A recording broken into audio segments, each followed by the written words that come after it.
ರಾಜ್ಯವನ್ನೇ ಬೆಚ್ಚಿ ಬೀಳಿಸಿರುವ ಬೀದರ್ ಮತ್ತು ಬೀದರ್ನ robbery and murder case ಏನಿದೆ, ಈ ಪ್ರಕರಣದ ಆರೋಪಿಗಳ ಹೆಜ್ಜೆ ಜಾಡು ಹಿಡಿಯಲು ಪೊಲೀಸರು ಹುಡುಕಾಟ ಮುಂದುವರೆಸಿದ್ದಾರೆ. ತಾಂತ್ರಿಕ ಸಾಕ್ಷಿಗಳನ್ನು ಆಧರಿಸಿ ಕದಿಮರಿಗಾಗಿ ಬಲೆ ಬೀಸಿರುವಂತಹ ಪೊಲೀಸರು ಹುಡುಕಾಟ ಮುಂದುವರೆಸಿದ್ದು, ಆರೋಪಿಗಳು ಮೊಬೈಲ್ ಬಳಸದೇ ಇರೋದು ತನಿಖೆಗೆ ದೊಡ್ಡ ಸವಾಲಾಗಿದೆ. ದರೋಡೆಕೋರರು ಎಲ್ಲಿದ್ದಾರೆ ಎಂಬ ಬಗ್ಗೆ ಈವರೆಗೂ ಸುಳಿವು ಸಿಕ್ಕಿಲ್ಲ. ಈ ನಡುವೆ ಬೀದರ್ನಲ್ಲಿ ಟ್ರಾಫಿಕ್ ಪೊಲೀಸರ ಕಣ್ಣ ಮುಂದೆಯೇ ದರೋಡೆಕೋರರು ಹಣದ ಪೆಟ್ಟಿಗೆ ಸಮೇತ ಪರಾರಿಯಾಗಿರುವ ಸಿಸಿಟಿವಿ ವಿಡಿಯೋ ಒಂದು ಹೊರಗೆ ಬಂದಿದೆ. ಟ್ರಾಫಿಕ್ ಪೊಲೀಸರು ಇರೋದನ್ನ ಕಂಡ ದುಷ್ಕರ್ಮಿಗಳು ರಾಂಗ್ ರೂಟ್ ನಲ್ಲಿ ಎಸ್ಕೇಪ್ ಆಗಿದ್ದಾರೆ. ಮಾರ್ಗ ಮಧ್ಯೆ ದರೋಡೆಕೋರರು ಬಟ್ಟೆ ಬದಲಾಯಿಸಿರುವ ವಿಚಾರವೂ ಗೊತ್ತಾಗಿದೆ. ಹೈದರಾಬಾದ್ ಪೊಲೀಸರು ಕೂಡ ಈ ಗ್ಯಾಂಗ್ನ ಬೆನ್ನು ಬಿದ್ದಿದ್ದಾರೆ. ಈ ಬಿಹಾರಿ ಗ್ಯಾಂಗ್ ವಿರುದ್ಧ ಹಲವು ರಾಜ್ಯಗಳಲ್ಲಿ ಎಟಿಎಂ, ಬ್ಯಾಂಕ್ ದರೋಡೆ ಕೇಸ್ ದಾಖಲಾಗಿದೆ.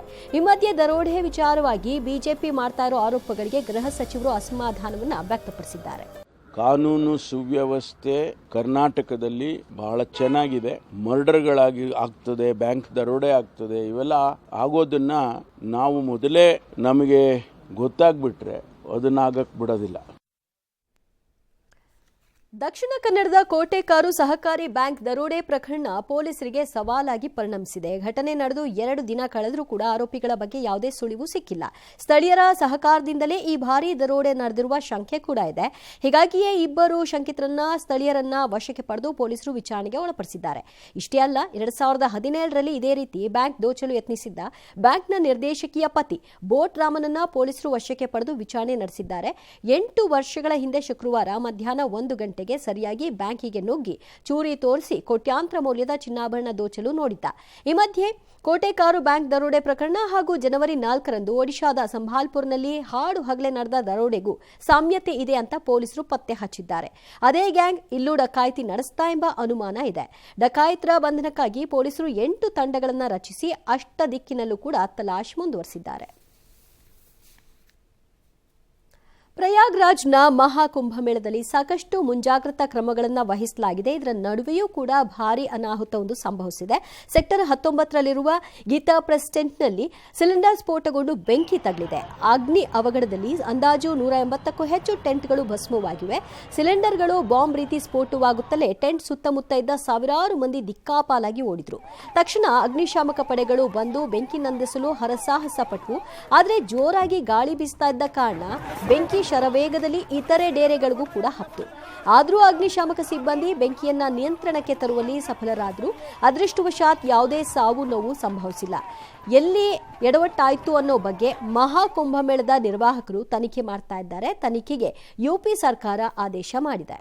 ಸೋಷಿಯಲ್ ಮೀಡಿಯಾದಲ್ಲಿ ಸದ್ದು ಮಾಡಿದ್ದ ಐಐಟಿ ಬಾಬಾಗೆ ಶಾಕ್ ಎದುರಾಗಿದೆ. ಕುಂಭಮೇಳದಲ್ಲಿ ಫೇಮಸ್ ಆಗಿದ್ದ ಐಐಟಿ ಬಾಬಾ ಅಲಿಯಾಸ್ ಅಭಯ್ ಸಿಂಗ್ ರನ್ನ ಜುನಾ ಅಖಾಡದಿಂದ ಹೊರಹಾಕಲಾಗಿದೆ. ಐಐಟಿ ಬಾಬಾ ತನ್ನ ಗುರು ಮಹಂತ ಸೋಮೇಶ್ವರ ಪುರಿಯವರನ್ನ ಅವಾಚ್ಯ ಶಬ್ದಗಳಿಂದ ನಿಂದಿಸಿದ್ದಾರೆ ಎನ್ನಲಾಗಿದೆ. ಇದೇ ಕಾರಣಕ್ಕೆ ಅವರನ್ನ ಅಖಾಡದಿಂದ ಹೊರಹಾಕಲಾಗಿದೆ. ಅಷ್ಟೇ ಅಲ್ಲ, ಮಹಾಕುಂಭಮೇಳದಿಂದಲೂ ಕೂಡ ಕಳುಹಿಸಲಾಗಿದೆ ಅಂತ ತಿಳಿದು ಬಂದಿದೆ.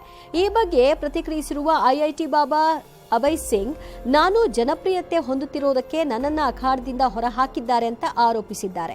ಈ ಮಧ್ಯೆ ಐಐಟಿ ಬಾಬಾ ಪೋಷಕರು ಮಗನೇ ಮನೆಗೆ ಬಾ ಅಂತ ಮನವಿ ಮಾಡಿಕೊಂಡಿದ್ದಾರೆ. ಅಂದ ಹಾಗೆ ಮಹಾಕುಂಭಮೇಳದಲ್ಲಿ ನಿನ್ನೆವರೆಗೂ 8 ಕೋಟಿ ಜನ ತ್ರಿವೇಣಿ ಸಂಗಮದಲ್ಲಿ ಮಿಂದೆದ್ದಿದ್ದಾರೆ. ಇನ್ನು ವರ್ಷದ ಮೊದಲ ಮನ್ ಕಿ ಬಾತ್ನಲ್ಲಿ ಪ್ರಧಾನಿ ಮೋದಿ ಮಹಾಕುಂಭಮೇಳದ ಬಗ್ಗೆ ಪ್ರಸ್ತಾಪ ಮಾಡಿದ್ದಾರೆ. ಮಹಾಕುಂಭಮೇಳವನ್ನ ವಿವಿಧತೆಯಲ್ಲಿ ಏಕತೆ ಅಂತ ಬಣ್ಣಿಸಿದ್ದಾರೆ. ವೀಕೆಂಡ್ ಮೂಡ್ನಲ್ಲಿದ್ದ ಬೆಂಗಳೂರಿಗರಿಗೆ ಚಳಿಗಾಲದಲ್ಲೂ ಕೂಡ ಮಳೆರಾಯ ಕಿರಿಕಿರಿಯನ್ನ ಕೊಟ್ಟಿದ್ದಾನೆ. ಪರಿಣಾಮ ಇಡೀ ದಿನ ಜಿಟಿ ಮಳೆಯಾಗಿದೆ. ಹಾಗೆ ರಾಜ್ಯದ ಹಲವೆಡೆ ಮುಂದಿನ 5 ದಿನಗಳ ಕಾಲ ಮಳೆಯಾಗುತ್ತೆ ಅಂತ ಹವಾಮಾನ ಇಲಾಖೆ ಮುನ್ಸೂಚನೆ ಕೊಟ್ಟಿದೆ. ಬಿಹಾರದಲ್ಲಿ ನಿತೀಶ್ ಕುಮಾರ್ ಸರ್ಕಾರ ನಡೆಸಿದ ಜಾತಿ ಗಣತಿಯನ್ನ ನಕಲಿ ಎಂದ ರಾಹುಲ್ ಗಾಂಧಿ ವಿರುದ್ಧ ಎನ್ಡಿಎ ಮುಗಿಬಿದ್ದಿದೆ. ಮೊನ್ನೆವರೆಗೂ ಬಿಹಾರ ಜಾತಿ ಗಣತಿಯನ್ನ ಮೆಚ್ಚಿದ ರಾಹುಲ್ ಗಾಂಧಿ ಈಗ ಅದನ್ನ ನಕಲಿ ಅಂತಿರೋದು ಅಚ್ಚರಿ ಮೂಡಿಸಿದೆ ಅಂತ ಹೇಳಿದ್ದಾರೆ. ಕರ್ನಾಟಕದಲ್ಲಿ ಕಾಂಗ್ರೆಸ್ ಸರ್ಕಾರ ಯಾಕೆ ಜಾತಿ ಗಣತಿ ವರದಿಯನ್ನ ಬಹಿರಂಗ ಮಾಡ್ತಿಲ್ಲ, ಈ ಬಗ್ಗೆ ರಾಹುಲ್ ಯಾಕೆ ಮಾತಾಡ್ತಿಲ್ಲ, ಇದು ಅವರ ದ್ವಂದ್ವ ನಿಲುವಲ್ಲವೇ ಅಂತ ಕೇಳಿದೆ. ಆರ್ಎಸ್ಎಸ್ ಮತ್ತು ಬಿಜೆಪಿ ಜೊತೆಗೆ ದೇಶದ ವಿರುದ್ಧವೇ ಹೋರಾಟ ಎಂಬರ್ಥದ ಹೇಳಿಕೆ ಕೊಟ್ಟಿದ್ದಂತಹ ರಾಹುಲ್ ಗಾಂಧಿ ವಿರುದ್ಧ ಅಸ್ಸಾಂನ ಗುವಾಹಟಿಯಲ್ಲಿ ಎಫ್ಐಆರ್ ದಾಖಲಾಗಿದೆ. ರಾಹುಲ್ ಗಾಂಧಿಯ ಹೇಳಿಕೆ ವಾಕ್ ಸ್ವಾತಂತ್ರ್ಯದ ಮಿತಿಯನ್ನು ಮೀರಿದೆ. ಅವರ ಹೇಳಿಕೆ ರಾಷ್ಟ್ರೀಯ ಭದ್ರತೆಗೆ ಕಂಟಕ ತರುವಂತಿದೆ. ಅವರ ವಿರುದ್ಧ ಕ್ರಮ ತಗೊಳ್ಬೇಕು ಅಂತ ಮಾಂಜಿತ್ ಝಾಟಿಯಾ ಎನ್ನುವರು ಪೊಲೀಸರಿಗೆ ದೂರನ್ನ ಕೊಟ್ಟಿದ್ದಾರೆ. ಈ ಮಧ್ಯೆ ರಾಹುಲ್ ಗಾಂಧಿಗೆ ಚರಿತ್ರೆಯ ಬಗ್ಗೆ ಏನೂ ಗೊತ್ತಿಲ್ಲ ಅಂತ ಬಿಜೆಪಿ ಅಧ್ಯಕ್ಷ ಜೆಪಿ ನಡ್ಡಾ ವಾಗ್ದಾಳಿ ನಡೆಸಿದ್ದಾರೆ.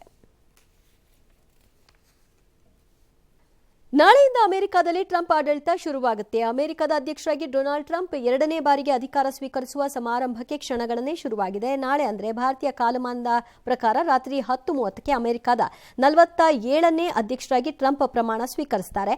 ಐತಿಹಾಸಿಕ ಸಮಾರಂಭಕ್ಕೆ ವಾಷಿಂಗ್ಟನ್ ಡಿಸಿಯ ಕ್ಯಾಪಿಟಲ್ ಹಿಲ್ಸ್ ಭವನದ ಒಳಾಂಗಣ ಸಾಕ್ಷಿಯಾಗಿದೆ. 40 ವರ್ಷಗಳಲ್ಲಿ ಇದೇ ಮೊದಲ ಬಾರಿಗೆ ಅಧ್ಯಕ್ಷರ ಪದಗ್ರಹಣ ಒಳಾಂಗಣ ಹಾಲ್ನಲ್ಲಿ ನಡೀತಾ ಇರೋದು ವಿಶೇಷ. ಇನ್ನು ಪದಗ್ರಹಣ ಸಮಾರಂಭಕ್ಕೆ ದೇಶ ವಿದೇಶಿ ಗಣ್ಯರು ಕೂಡ ಭಾಗಿಯಾಗ್ತಾರೆ. ನಿರ್ಗಮಿತ ಅಧ್ಯಕ್ಷ Biden, Barack Obama, George Bush, Bill Clinton ಸಹ ಭಾಗಿಯಾಗಲಿದ್ದಾರೆ. ಆದರೆ ರಷ್ಯಾ ಅಧ್ಯಕ್ಷ ಪುಟಿನ್ಗೆ ಆಹ್ವಾನ ಕೊಟ್ಟಿಲ್ಲ. ಭಾರತದ ಪ್ರತಿನಿಧಿಯಾಗಿ ವಿದೇಶಾಂಗ ಸಚಿವ ಜೈಶಂಕರ್ ಪಾಲ್ಗೊಳ್ಳುತ್ತಾರೆ. Tesla, Amazon, Google, Apple, Meta ಮುಖ್ಯಸ್ಥರು ಅಂಬಾನಿ ದಂಪತಿ ಸೇರಿದಂತೆ ಹಲವು ಉದ್ಯಮಿಗಳು ಟ್ರಂಪ್ ಪಟ್ಟಾಭಿಷೇಕಕ್ಕೆ ಸಾಕ್ಷಿಯಾಗ್ತಾರೆ. ಅಧ್ಯಕ್ಷರಾದ ಬಳಿಕ ಟ್ರಂಪ್ ಭಾರತಕ್ಕೆ ಮೊದಲ ವಿದೇಶ ಪ್ರವಾಸ ಕೈಗೊಳ್ಳುವ ಸಾಧ್ಯತೆ ಇದೆ. ಶ್ವೇತಭವನದ ಅಧಿಕಾರಿಗಳಿಗೆ ಭಾರತ ಚೀನಾ ಪ್ರವಾಸಕ್ಕೆ ಏರ್ಪಾಡು ಮಾಡಿ ಅಂತ ಹೇಳಿದ್ದಾರೆ ಎನ್ನಲಾಗ್ತಿದೆ.